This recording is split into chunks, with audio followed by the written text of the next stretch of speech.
Hello friend, আমি ফয়সাল। আমাদের পৃথিবীর জন্ম থেকে আজ পর্যন্ত যত সময় কেটেছে তার শুধুমাত্র 2 লাখ বছর আগে থেকে মানুষের বিচরণ এই পৃথিবীতে পাওয়া গিয়েছে। That means we exist for 0.00015% of 4.5 billion years, যা খুবই অল্প একটা সময়, তাই না? একটা সময় ছিল যখন মানুষ বনে জঙ্গলে শিকার করে বেড়াতো, আর এখন পুরো পৃথিবীর কন্ট্রোলই কিন্তু মানুষের হাতে চলে এসেছে। আর এই মানব সভ্যতার বিকাশের সবচেয়ে বড় উপাদান হচ্ছে এনার্জি। মানুষ এই আধুনিক সময়ে 17.35 টেরাওয়াটস পর্যন্ত শক্তি উৎপাদন করতে পারে। আর এই এনার্জি মানুষ তাদের দৈনন্দিন জীবনে ব্যবহার করছে। আজ পৃথিবীতে প্রায় 7.5 বিলিয়নের উপর মানুষ বসবাস করছে, যাদের মধ্যে 12 জন চাঁদে ভ্রমণ করে এসেছে। আমরা প্রতিনিয়ত স্পেসে স্যাটেলাইট পাঠাচ্ছি, এমনকি মানুষ মার্সে বসবাস করার স্বপ্নও দেখছে। আমরা কতটা আধুনিক, right? The truth is no. Year 1964-এ সোভিয়েত অ্যাস্ট্রোনমার নিকোলাই কার্ডিশেভ মানব সভ্যতার আধুনিকতাকে পরিমাপ করার জন্য একটি স্কেল উপস্থাপন করে, যাকে আমরা দ্য কার্ডিশেভ স্কেল বলে থাকি। এই স্কেল আমাদের বলে যে মানব সভ্যতা 1 ইয়ারে কি পরিমাণ এনার্জি উৎপাদন বা কনজিউম করতে পারে। কার্ডিশেভ 3 ধরনের মানব সভ্যতাকে উপস্থাপন করে, যেগুলো হলো টাইপ 1 সিভিলাইজেশন, টাইপ 2 সিভিলাইজেশন এবং টাইপ 3 সিভিলাইজেশন। আমরা আজকে এই বিষয়গুলো নিয়েই আলোচনা করব।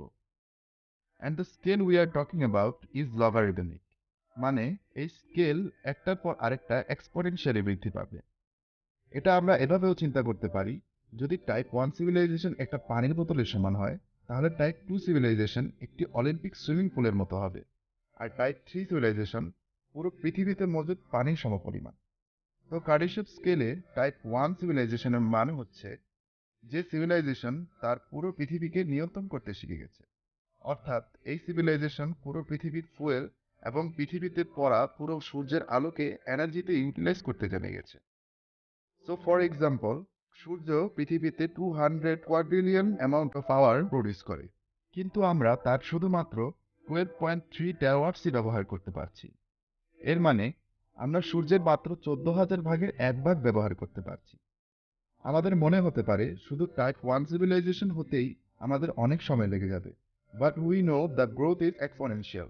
যতটা বিকাশ মানব সভ্যতা গত হাজার বছরে দেখে এসেছে, তার থেকে বেশি 1 দশকেই দেখতে পারি আমরা।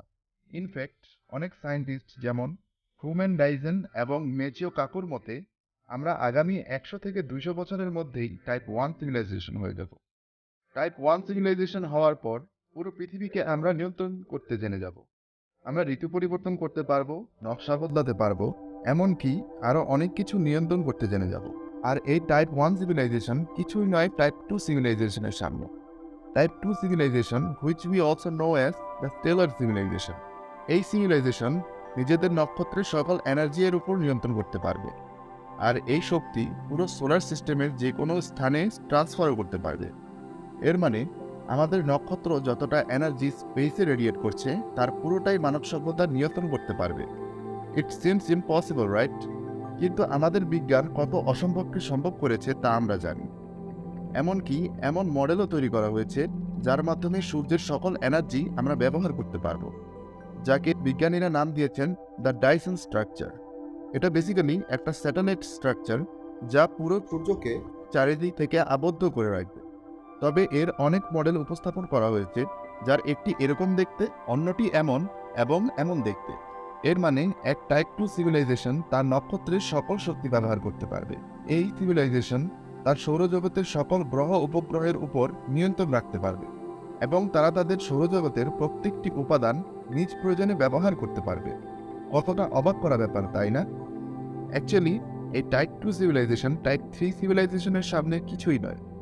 টাইপ 3 সিভিলাইজেশন এতটাই অ্যাডভান্স হবে যে তারা তাদের পুরো গ্যালাক্সিকে ব্যবহার করতে জেনে যাবে। এই সিভিলাইজেশন এতটাই অ্যাডভান্স হবে যা আমরা আন্দাজও করতে পারবো না, যা আমরা এখন শুধু কল্পনাই করতে পারবো। এই সিভিলাইজেশনের গ্যালাক্সিতে মজুদ সকল গ্রহ নক্ষত্রকে এনার্জি প্রোডাকশনের জন্য ব্যবহার করবে। গ্যালাক্সির হাজারো কোটি গ্রহকে এরা শহরের মতো ব্যবহার করবে। এই সিভিলাইজেশনের কাছে মোট 10 × 10⁻³ আনডেসিলিয়ার ওয়াটস পর্যন্ত পাওয়ার জেনারেট করতে পারবে। Just imagine how much power type 3 civilization will generate. আমাদের মনে হয়তো এমন প্রশ্ন আসবে, আদৌ এমনটা সম্ভব কিনা? আমার মতে তা অবশ্যই সম্ভব। কারণ এতে আমরা এমন কিছু দেখি না যা ফিজিক্সের লকে ব্রেক করে। বাট টাইপ 3 সিভিলাইজেশন হওয়ার পরও এমন সময় আসবে যখন আমরা আমাদের গ্যালাক্সির বাইরে যেতে পারবো না, কারণ সকল গ্যালাক্সি আলোর গতিতে একে অপরের থেকে দূরে সরে যাচ্ছে। বাট হয়তো কোনোদিন আমরা নিজ গ্যালাক্সিরই মাস্টার হয়ে যাব। আর এমনও কি হতে পারে অন্য কোনো ডিস্ট্রিক্ট গ্যালাক্সিতে অলরেডি কোনো টাইপ 3 সিভিলাইজেশন বসবাস করছে, যারা তাদের পুরো গ্যালাক্সিকে মাস্টার করে ফেলেছে? শুনতেই কতটা অবাক লাগে, তাই না? আপনাদের কি মনে হয়? অবশ্যই কমেন্ট করে জানাবেন।